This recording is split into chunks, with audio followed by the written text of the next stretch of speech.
nós vamos falar hoje a respeito de... O título geral é: o domingo foi ou não observado como um dia especial no período durante o qual os escritos do Novo Testamento apareceram. Então, esse é o tema geral. E nós vamos começar, então, com a defesa da observância do sábado. Aí a afirmação é: o domingo não foi observado como um dia especial no período durante o qual os escritos do Novo Testamento apareceram. Vai ser baseado em Arnaldo B. Cristianini, no livro Sutilezas do Erro. E evidentemente, eu fiz adaptações, né? Um livro antigo, então uma abordagem mais antiga, aí da década de 60, por aí. Então, eu tive que fazer algumas alterações, como acontece também lá no outro, né? Apesar de que o outro é um material bem mais recente, o que eu tive que fazer foi apenas traduzir e também, de qualquer forma, a gente tem que fazer uma adaptação. Sendo que esse material que eu estou apresentando aqui agora, ele está desvinculado do outro de lá, certo? Foi até uma reivindicação de um dos colegas aí que fez para a gente não vincular um com o outro para não ficar um respondendo ao outro. Então, a gente está colocando de modo independente, de forma independente, tá bom? Eu acho interessante isso. Bom, nós vamos ver então aqui esse estudo de Arnaldo Cristianini, e ele diz o seguinte: que embora variem as opiniões quanto às datas em que se escreveram os evangelhos, o fato é que foram escritos depois da metade do primeiro século. Ele faz questão de abordar isso. Então, ele coloca aqui a data de Marcos, 61 ano Domini, ou 30 anos depois da ressurreição. Mateus, 62 ano Domini, ou 31 anos depois da ressurreição. Lucas, em 64 no Domini, ou 33 anos depois da ressurreição. João, 97 no Domini, ou 66 anos depois da ressurreição. Ou seja, o cristianismo está razoando que os evangelhos eles foram escritos bem posterior ao tempo da ressurreição. É isso que ele quer dizer, né? E ele diz que isso é importante. Bom, ele arrazoa da seguinte forma: se o dia de repouso houvesse sido alterado e o domingo fosse ponto líquido e certo naquela época, sem dúvida os evangelistas a eles se refeririam de modo especial. Ou seja, teria dado uma ênfase ao primeiro dia de semana. Pelo menos o nome do dia seria mudado. Tal, porém, não se deu. Os apóstolos não se referem a ele como dia santificado, dia de guarda, ou que deve substituir o sábado. Referem-se apenas, inicialmente, ao primeiro dia da semana. Até porque o que Cristianini quer dizer é o seguinte: é que no passado, os dias da semana em hebraico eram contados assim, né? É o primeiro depois do sábado, segundo depois do sábado, terceiro depois do sábado, e assim por diante, né? E não há nenhuma forma de destacar esse primeiro dia, o que ele acha que seria feito caso eles considerassem como um dia especial esse dia, se fosse especial para eles, é o que Cristianini quer dizer, né? Então, o primeiro dia da semana foi uma mera referência circunstancial e necessária para uma descrição pormenorizada com o objetivo de provar que Jesus quebrou os grilhões da morte e apareceu ressurreto a muita gente. Então, esse é o arrazoado dele, então ele não vê aí nenhuma importância na observância do domingo. Ele cita Philip Schaff, nessa enciclopédia Schaff-Herzog, né? Na realidade, é Schaff e mais um outro enciclopedista. Eles fizeram aí, juntaram e fizeram uma enciclopédia. Eu, inclusive, tenho essa coleção. Philip Schaff foi um dos maiores historiadores do mundo cristão, do mundo evangélico, né? E esse artigo é o artigo Sunday, artigo domingo, declara o seguinte: o domingo, dies solis, latim significa dia do sol, do calendário romano, dia do sol, por ser dedicado ao sol. O primeiro dia da semana foi adotado pelos primitivos cristãos como dia de culto. O sol da adoração dos latinos era por eles interpretado como o sol da justiça. Nenhuma forma para sua observância consta do Novo Testamento e, na verdade, esta observância é sequer imposta. É interessante que Cristianini está citando um autor evangélico, um autor protestante, né, que é um conhecedor da matéria. Então, esse foi o objetivo dele, mostrar isso, né? Com relação àquelas aparições de Jesus Cristo, que são as aparições que acontecem no primeiro dia da semana, Cristianini analisa esses eventos e ele formula a seguinte pergunta. Ele diz, notemos, contudo, de que maneira e para que se reuniram. Acaso seria com o propósito de inaugurarem um novo dia da guarda, o domingo? Teria um propósito deliberado de comemorar a ressurreição do Senhor? Então, ele vai analisar os dias, esses dias, o primeiro dia da semana, o domingo, para poder tentar descobrir se eles estavam, na realidade, inaugurando um novo dia de guarda, se eles estavam estabelecendo um novo dia de guarda ou não. Então, ele vai fazer essa análise e ele vai, então, analisar texto por texto. Segundo o relato escriturístico, depreendemos.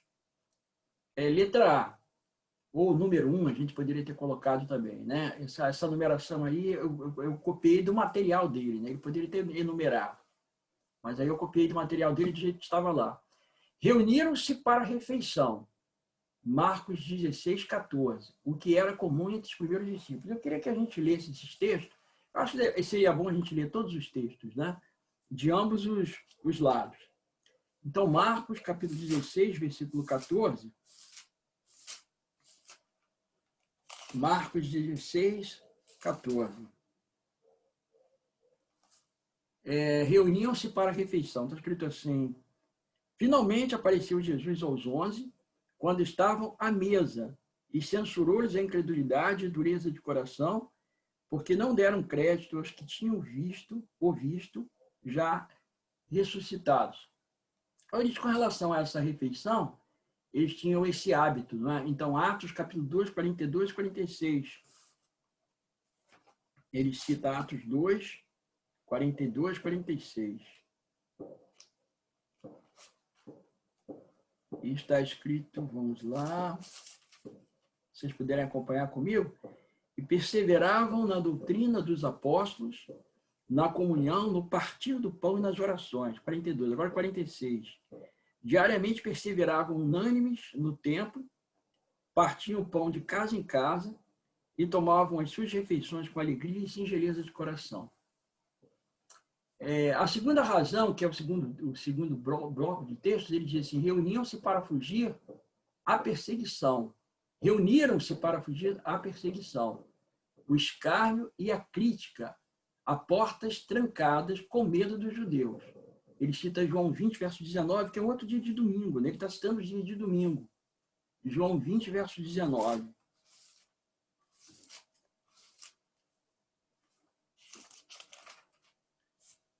Está escrito assim, ao cair da tarde daquele dia, o primeiro da semana, trancadas as portas da casa onde estavam os discípulos, com medo dos judeus, veio Jesus, pôs-se no meio e disse-lhes, paz seja convosco. A outra razão, e é um outro domingo, reuniram-se porque não acreditavam na ressurreição. Aí ele cita Lucas 24, 36 a 38. Vamos lá. Lucas 24, 36 a 38. Falavam ainda estas coisas quando Jesus apareceu no meio deles e lhes disse, paz seja convosco. Eles, porém, surpresos e atemorizados, acreditavam estarem vendo um espírito. Mas ele lhes disse, por que estáis perturbados? E por que sobem dúvidas ao vosso coração? Então, eles estavam perturbados, eles estavam, na verdade, não estavam acreditando, né? Não acreditavam na ressurreição. E aí ele cita também Marcos 16, verso 11, 13 e 14. Vou voltar um pouquinho aqui. Marcos 16, 11, 13 e 14.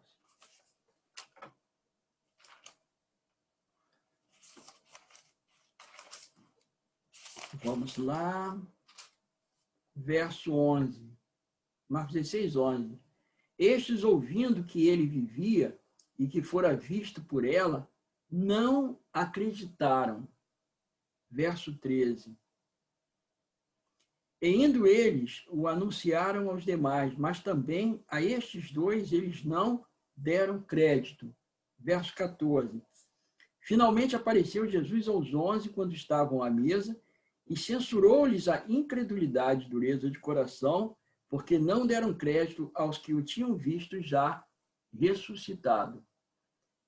Cristianismo diz assim, mesmo depois de alguns dias, um deles não acreditava na ressurreição.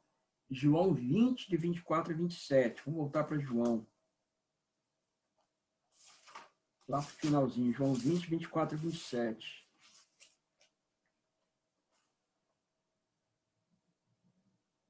Ora, Tomé, um dos 12, chamado Dídimo, não estava com eles quando veio Jesus. Disseram então os outros discípulos, vimos o Senhor, mas ele respondeu, se eu não vir nas suas mãos o sinal dos cravos, e ali não puser o dedo, e não puser a mão no seu lado, de modo algum acreditarei. Passados 8 dias, estavam outra vez ali reunidos os seus discípulos e Tomé com eles.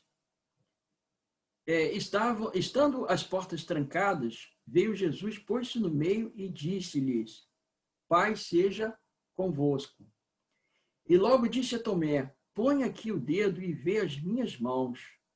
Chega também a mão e põe-na no meu lado. Não sejas incrédulo, mas crente.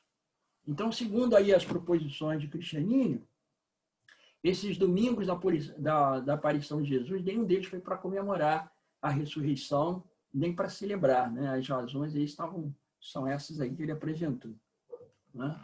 Segundo o pensamento dele. Aí continua, né? Não terminou ainda. Então, a fórmula paz seja convosco é saudação oriental comum. Aí ele cita que não é uma paz, segundo ele, colocando qualquer tipo de deferência, né, no dia, segundo ele. E ele cita aqui Lucas 10, verso 5.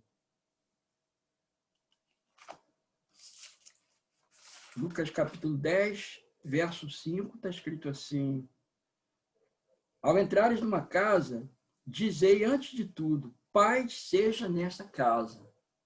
Então era uma saudação comum, segundo o que ele está dizendo, né? E naquele momento Jesus a proferiu com o objetivo de acalmar os temores dos discípulos, pois se achavam em grande angústia e atemorizados. A ceia deles era bem normal, tendo em vista que o próprio Jesus participou dela comendo parte de um peixe assado e mel.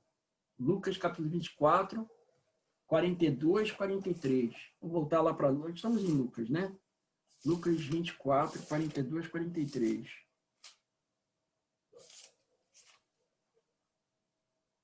Então, lhe apresentaram um pedaço de peixe assado e um favo de mel. E ele comeu na presença deles. Cristo não a transformou em solenidade religiosa, nem lhes sugeriu que comemorassem sua ressurreição, ou ainda que fizessem daquele dia um dia de guarda, em substituição a sábado. Mas, se fosse o caso, seria a oportunidade para isso, diz Cristianismo. A letra F agora. O soprar Cristo sobre eles, outorgando-lhes o Espírito Santo, significou ordená-los para a grande obra que haveriam de fazer. Porém, a plenitude do Espírito, ou melhor, do poder, lhes sobreveio por ocasião do Pentecostes. Mesmo isso não tem a menor relação com o dia de repouso. Bom, aí ele coloca aqui uma nota. Em João 20, 26, a expressão, e 8 dias depois. Sobre isto, há diversidade de opiniões, o que não autoriza a afirmar que se refere ao domingo como dia sagrado. É uma temeridade firmar doutrina sobre ponto que não é pacífico, diz Cristianismo. Agora, aquelas proposições dele, né, terminaram, porque aí ele já analisou as ocorrências no domingo, e agora ele continua dizendo assim, o encontro de Jesus com os discípulos junto ao mar de Tiberíades, relatado em João 21, não autoriza nada em matéria de dia de repouso. As Escrituras não dizem que dia era esse. Se fosse no domingo, comprometeria os advogados da observância desse dia, porquanto os discípulos estavam trabalhando, estavam pescando, né? Haviam retornado à profissão de pescadores. Certamente não estavam guardando o dia, ou seja, considerando como sagrado. agora ele vai falar aqui daquela parte de enquanto Jesus com os discípulos junto ao mar de Tiberíades, relatado em João 21, não autoriza nada em matéria de dia de repouso. As escrituras não dizem que dia era esse. Espera aí, eu acho que eu já li isso aqui, né? Espera aí. Eu acho que é o mesmo texto. Esse texto aqui é o mesmo. É porque normalmente eu copio um texto do outro, depois eu jogo o texto copiado para lá, né? Aqui eu repeti.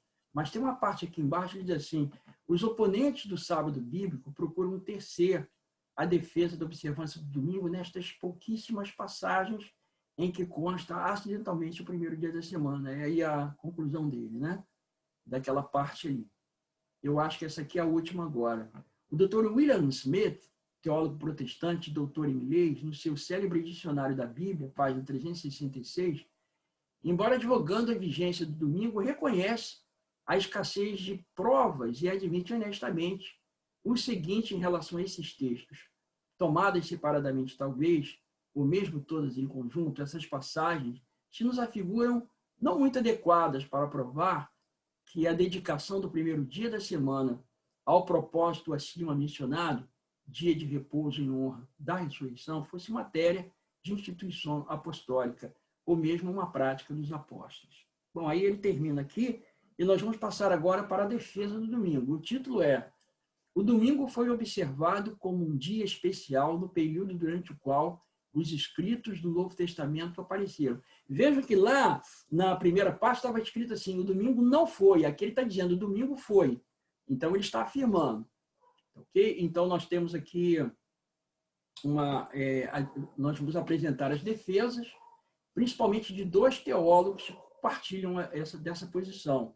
Dois teólogos são bem importantes na defesa do domingo, é o Rordorf e o Llewellyn, Stephen Llewellyn, um australiano. Então, Rudolf não está só a sugerir que há traços dentro do próprio Novo Testamento, o qual revela que o domingo emergiu como dia de adoração naquele período. Outro que argumenta a favor dessa posição é o erudito australiano Stephen Llewellyn. Prepare-se aí para abrir a Bíblia, que nós vamos continuar abrindo para ver agora as proposições dos que defendem, né, a mudança, tá certo? Do sábado para o domingo. Llewellyn baseia a sua argumentação em 3 textos do Novo Testamento. 1 Coríntios 6:2, Atos 20, verso 7, Apocalipse 1:10. E eu gostaria de lê-los aqui, tá bom? Vamos lá para 1 Coríntios 16, verso 2.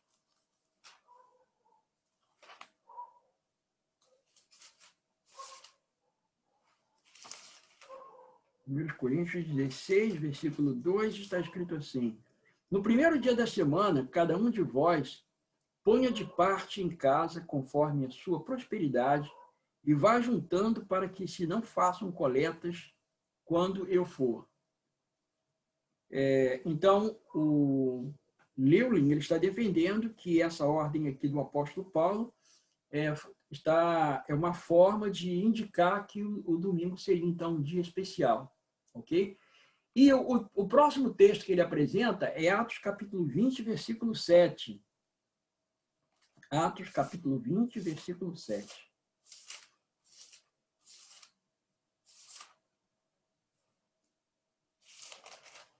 Ok, está escrito assim: no primeiro dia da semana, estando nós reunidos com o fim de partir o pão, Paulo, que devia seguir viagem no dia imediato, exortava-os e prolongou o discurso até a meia-noite. Então, esse aqui é um outro texto que é apresentado em favor da observância do domingo no lugar do sábado. E o outro texto está em Apocalipse capítulo 1, versículo 10.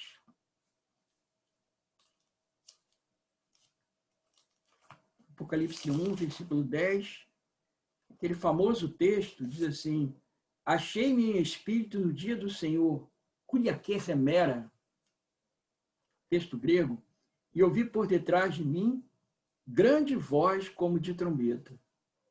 Então, os defensores da observância do domingo dizem que esse dia do Senhor, kuriake remera, se refere ao primeiro dia da semana, o domingo. Né? Vamos ler então agora o texto todo, que diz assim: Leulen baseia a sua argumentação em 3 textos do Novo Testamento: 1 Coríntios 16, 2, Atos 20, verso 7 e Apocalipse 1, 10.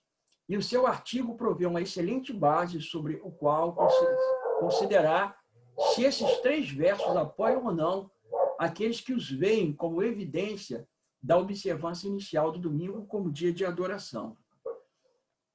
Em 1 Coríntios 16, 1 e 2, Paulo admoesta aos seus leitores para começarem a separar algum dinheiro como coleta para os santos que ele estava organizando e que deveriam fazê-lo cada semana. Ele diz, quanto à coleta para os santos: fazei vós também, como ordenei às igrejas da Galácia. No primeiro dia da semana, cada um de vós ponha de parte em casa, conforme a sua prosperidade, e vá juntando para que não se façam coletas quando eu for.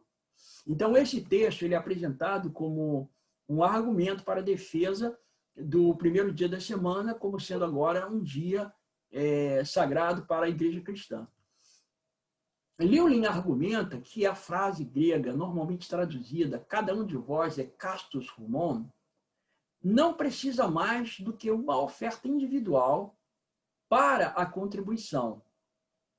Porque ele está falando cada um de vós, né? Então está se referindo a cada um de vós, ou seja, está falando individualmente para cada um. A princípio, ele conclui: como não se trata de fazer coleta no lar, uma coleta no contexto da adoração no domingo não está descartada. Então, ele coloca isso como uma possibilidade. Um outro estudioso, Craig Blomberg, afirma o seu caso de maneira mais contundente que Leulen. Ele diz assim: enquanto reconhece que é teoricamente possível que Paulo esteja se referindo simplesmente a uma poupança semanal individual, pensa que é bem mais provável que essa é a referência mais antiga que existe para regular a oferta como parte do serviço de adoração cristã semanal. Leulen, então, observa uma sugestão de Willi Hordorf, que é de todos eles é o mais preeminente, né, defensor da observância do domingo, que enquanto o sábado pode ter marcado o ciclo semanal da semana de 7 dias no judaísmo, aparentemente para os cristãos o domingo assumiu esse papel, diz Hordorf. Hordorf afirma: o uso dessa passagem de designação judaica do domingo, primeiro dia da semana, é porque, como eu falei para vocês, os judeus eles designavam os dias por número. Apenas o sábado recebia esse nome de Shabat, mas os outros dias eram numerados: primeiro, segundo, terceiro, quarto, quinto, sexto dia, né? Então ele diz: o uso dessa passagem, designação judaica do domingo, primeiro dia da semana, pressupõe a observância da semana judaica de 7 dias nas igrejas cristãs gentílicas. Mas essas igrejas cristãs gentílicas não mais observavam o sábado com o qual a semana judaica começava e terminava. Nós, por isso, logo perguntamos se o domingo, ao invés do sábado, talvez não tenha se tornado o ponto central da cronologia de 7 dias. Então, a argumentação dele é essa, né? Ele diz que essa designação, embora seja uma designação costumeira, mas ela está dentro do sistema de contagem judaica, é isso que ele quer dizer, né? Leulen, então, sugere, portanto, que é possível concluir que 1 Coríntios 16, verso 2, pode ser tomado para indicar fortemente que uma reunião no domingo pode ter sido realizada em Corinto. Vamos ler de novo, né, o texto, 1 Coríntios 16, versículo 2, para não ficar muito longe aqui da nossa memória, né? 1 Coríntios 16, verso 2.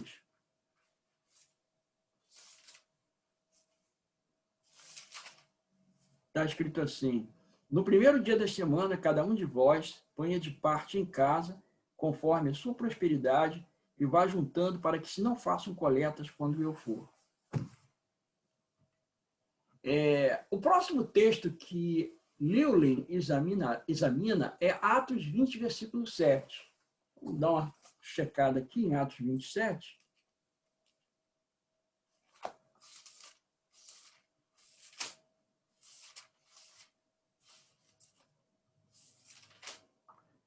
Atos 20, verso 7. Está escrito assim: no primeiro dia da semana, estando nós reunidos com o fim de partir o pão, Paulo, que devia seguir viagem, no dia imediato exortava-os e prolongou o discurso até a meia-noite. Então, vamos lá. O próximo texto que Lewin examina é Atos 20, versículo 7, o qual diz: no primeiro dia da semana, estando nós reunidos com o fim de partir o pão, Paulo, que devia seguir viagem no dia imediato, exortava-os e prolongou o discurso até a meia-noite. Lewin afirma: é suficiente para o propósito desse artigo mostrar que a reunião de crentes ocorreu no primeiro dia da semana. Argumenta ele. Ok, deixa eu ver aqui.